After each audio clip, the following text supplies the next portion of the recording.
Bonjour, nous sommes le jeudi 24 mai 2018 et nous vous proposons la situation des cultures de cette semaine. Donc pour les colzas, la majorité des parcelles ont atteint le stade G4, alors qu'on a encore des parcelles tardives qui sont en pleine floraison.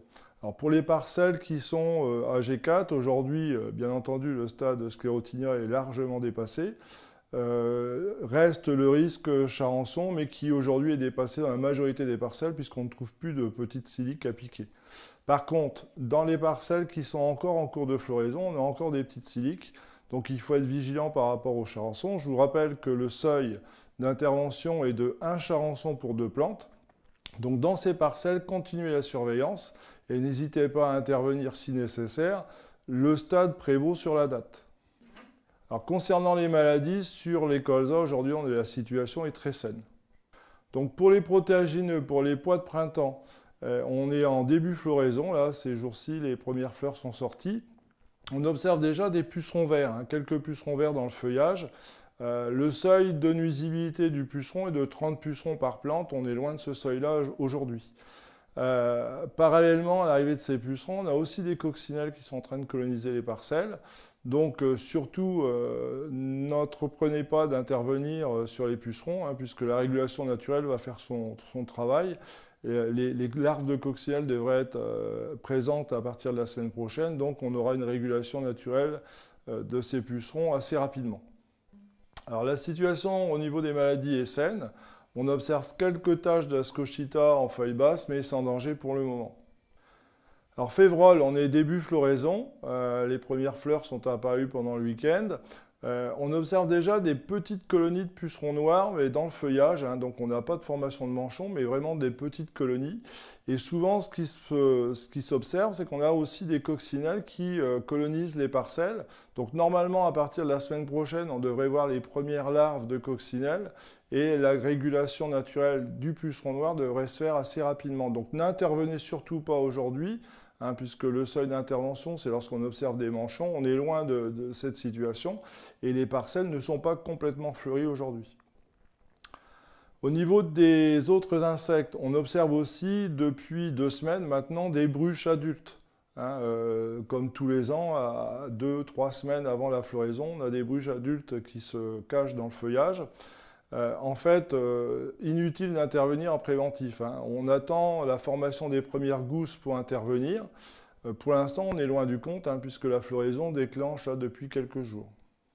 Au niveau des maladies, pour l'instant, peu de maladies, quelques taches d'ascochita en feuilles basses sur certaines parcelles, mais d'une façon générale, la situation est très saine pour l'instant. Pour les maïs, la croissance va très très rapidement, puisqu'aujourd'hui, on a des maïs qui atteignent 7 feuilles. Alors, je vous rappelle que la majorité des herbicides sont sélectifs jusqu'au stade 6 feuilles. Donc, pour les parcelles qui atteignent ce stade, il est urgent de désherber si ce n'est pas encore fait, ou en tout cas d'appliquer le deuxième herbicide si vous avez dissocié les interventions. Pour la lutte contre les vivaces, on pourra aller jusqu'à 8 feuilles avec un certain nombre de spécialités qui sont adaptées à ces interventions, donc sur liseron, sur chardon, voire éventuellement sur rumex. Les stades des blés vont cette semaine de dernières feuilles étalées à épiaison, voire début floraison dans les situations les plus précoces. Les conditions actuelles sont favorables à un développement rapide des stades du blé. En ce qui concerne les maladies, la rouille jaune est toujours présente dans les témoins non traités sur les variétés les plus sensibles, mais globalement elle est gérée par les fongicides à l'heure actuelle. La maladie la plus inquiétante à l'heure actuelle, c'est la rouille brune. En effet, les conditions douces et humides sont favorables à son développement, notamment sur les variétés sensibles comme cric, chevron ou expert. Il faut donc continuer la surveillance pour cette maladie. En ce qui concerne la septoriose, les conditions actuelles sont également favorables à son développement, mais elle est bien gérée par les fongicides et on trouve les symptômes uniquement sur les feuilles basses. En ce qui concerne les insectes, on observe toujours un petit peu de dégâts de l'éma ou de mineuse, mais ils ne présentent aucun danger pour la culture de blé. Donc pas d'intervention pour ces ravageurs. Au niveau des orges de printemps, globalement, les stades vont de 2 nœuds à sortie des barbes, début épiaison. Au niveau maladie, la situation est vraiment très saine. On observe quelques symptômes de rhinco ou d'helmintho par-ci par-là, mais vraiment de manière très faible. Donc pour cette année, Un fongicide à dernière feuille étalée en même temps que le régulateur de croissance permettra de gérer sans souci la pression maladie. Pour rappel, le régulateur doit être effectué avant la sortie des barbes. Donc, dans les parcelles les plus avancées, il est maintenant trop tard pour le réaliser. Comme sur les blés, on observe également des dégâts de l'EMA, mais toujours de manière très mineure. Et de toute façon, on ne connaît pas de nuisibilité du LEMA sur orge de printemps. Je vous souhaite une bonne semaine, à la semaine prochaine.